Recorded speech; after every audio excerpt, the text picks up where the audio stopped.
Guys, ito ang luto ko ngayon. Gisadong gulay na mayroong karne.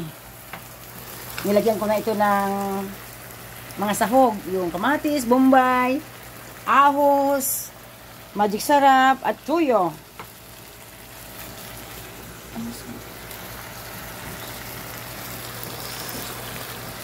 Lagyan ko siya ng konting tubig.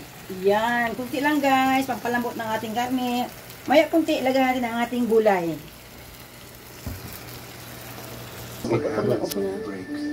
Okay guys, tingnan natin kung malapit na ba maluto ang ating karne. Wow. Okay guys, malapit na maluto, ilagay natin ang ating saring gulay. Yan, ang ating saring gulay. Kasarap-sarap ere.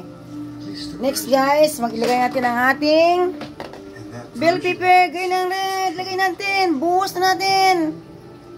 Yun. Next, takpan natin. Wow. Okay. Okay, tingnan natin ang ating nilulutong gulay. Yan guys, haluin natin ang ating luto. Wow, super sarap ang ating saring gulay. Masustansya at masarap.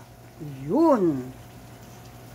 Super sarap nito guys. Ano kaya Pao? Pasado to sa'yo Pao? Tingnan mo Pao. Pasado kaya ito sa'yo sa panlasa mo Pao? Wow, okay. Ayos. Maya konti, malapit na maluto ang gulay. Maya konti guys, hainin natin ito.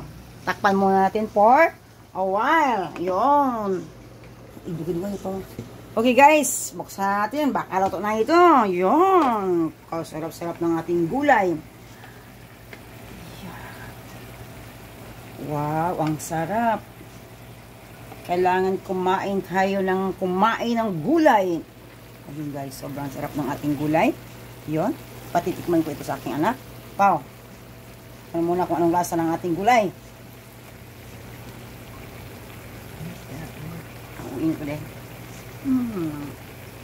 Tikman mo sabaw. Sabaw lang kung anong lasa. Ayos, okay, ayos.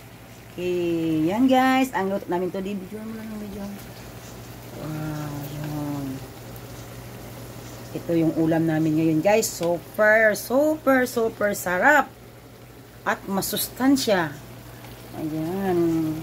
Makulay ang ating gulay. Yun, kasarap-sarap ng ating gulay. Okay guys.